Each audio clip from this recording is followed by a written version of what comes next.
अर्थ शुद्ध चेतन आत्मा और जीवात्मा के स्वरूप का विवेचन।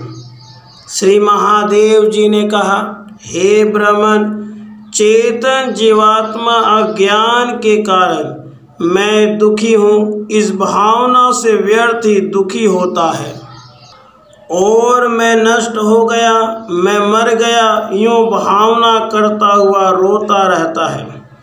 किंतु जिस प्रकार पत्थर में तेल नहीं रहता, उसी प्रकार शुद्ध चेतन आत्मा में दृश्य, दर्शन और दृष्टा की त्रिपुटी नहीं रहती।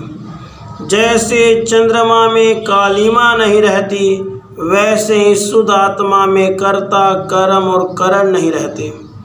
जिस प्रकार आकाश में नवीन अंकुर का अभाव है, उसी प्रकार आत्मा में परमाता, परमे और परमान इन तीनों का अभाव है। जिस प्रकार नंदन वन में खैर के वृक्ष का अभाव है, उसी प्रकार शुद्ध आत्मा में मन, मनन और दृश्य विषय का अभाव है।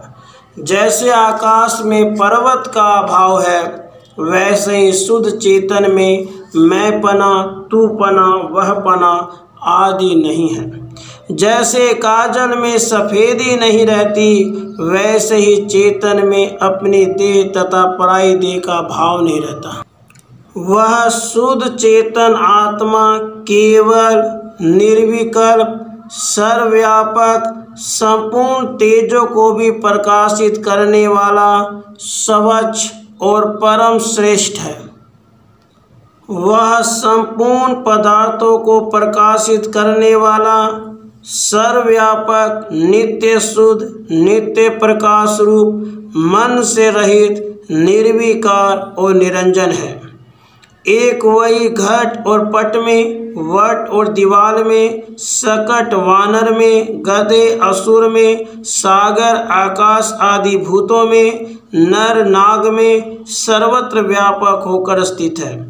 वह शुद्ध हुआ भी मलिन सा, निर्विकल्प हुआ भी सविकल्प सा, चेतन हुआ भी जड़ सा और सर्वव्यापी हुआ भी एक देशीय सा प्रतीत होता है। कर्मेंद्रियों की प्रवृत्ति में तत्परता संकल्प से होती है। वह संकल्प मनन जनित है। वह मनन चित्त की अशुद्धि के कारण होता है और उन सब का साक्षी आत्मरूप चेतन सर्वविध मलों से रहित है। जिस प्रकार स्फटिक शिला में अरण्य, पर्वत, नदी आदि का प्रतिबिंब पड़ता है, उसी प्रकार अपने स्वरूप में स्थित प्रकाश स्वरूप नित्य चेतन के अंतःकरण में इस जगत का प्रतिबिंब पड़ता है। इस जगत को अपने संकल्प में धारण करने वाला अद्वितीय निर्विकार चेतन न उत्पन्न होता है, न विनष्ट होता है, न क्षीण होता है और न बढ़ता ही है। अर्थात वह सब प्रकार के विकारों से रहित है। असत स्वरूप यह जगत अज्ञान के कारण विशाल स्वप्न की तरह आत्मा में ही प्रतीत होता है, किंतु वास्तव में मृग तृष्णिका जल के समान प्रतीत होने वाला यह जगत तनिक भी सत्य नहीं है। मुने, यह परम चेतन आत्मा अपने पुर्यष्टक में प्रतिबिंबित होता है, जैसे स्वच्छ दर्पण में ही प्रतिमा दिखलाई पड़ती है। महर्षि अनेक प्रकार की कल्पनाओं से ग्रसित यह पुर्यष्टक रूप दृश्य समूह शुद्ध चिन्मय आत्मा से ही उत्पन्न होता है, उसी में स्थित और विलीन हो जाता है। इसलिए संपूर्ण विश्व विशुद्ध चेतन आत्मस्वरूप ही है, दूसरा नहीं, यह जानिए। जिस प्रकार जड़ लोहा लोह चुंबक के सानिध्य से संचरणशील होता है, उसी प्रकार सर्वव्यापी सत्स्वरूप परमात्मा के सानिध्य से यह जीवात्मा संचरणशील होता है।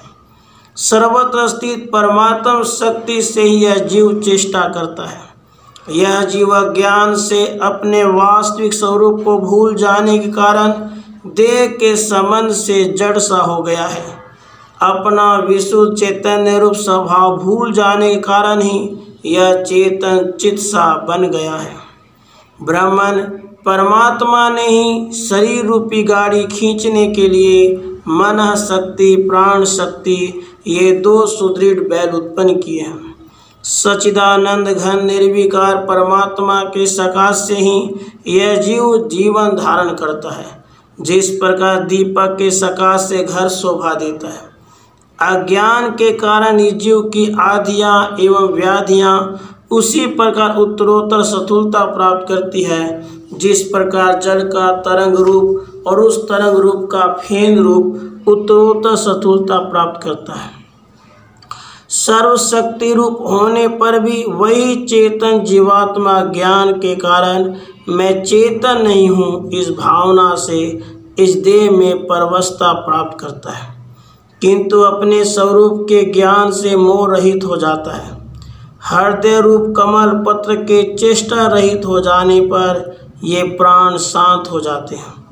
जिस प्रकार पंखे के कंपन शून्य हो जाने पर पवन की शक्तियाँ विलीन हो जाती है, हृदय रूप कमल पत्र के स्फुरन से यह पुर्यष्टक विस्पष्ट हो जाता है और हृदय कमल रूप मंत्र जब चलने से रुक जाता है यानी निश्चल हो जाता है तब वह भी विनष्ट हो जाता है।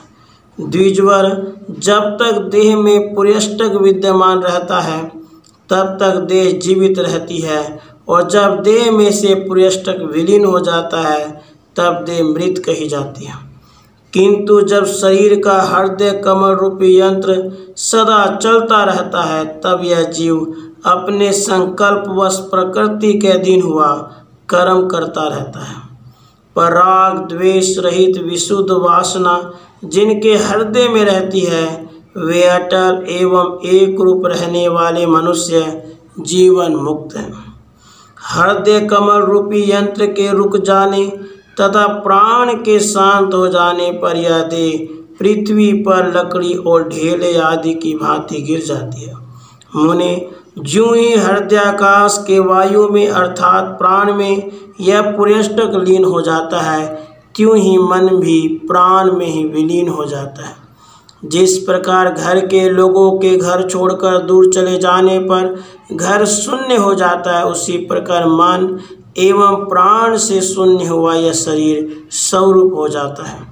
जिस प्रकार नाना प्रकार के पत्ते उत्पन्न होकर समय पाकर वृक्ष से झड़ जाते हैं, उसी प्रकार प्राणियों के ये शरीर भी झड़ जाते हैं, विनष्ट हो जाते हैं। जीवों के ये शरीर और वृक्षों के पत्ते उत्पन्न और नष्ट होते ही रहते हैं, अतः उनके विषय में शोक ही क्या है। चैतन्य समुद्र परमात्मा में यह देह रूपी बुद्बुद कहीं एक प्रकार के तो कहीं दूसरे प्रकार के उत्पन्न होते रहते हैं। बुद्धिमान जन विनाशशील समझकर इन पर विश्वास नहीं करते। राधे कृष्ण, राधे कृष्ण।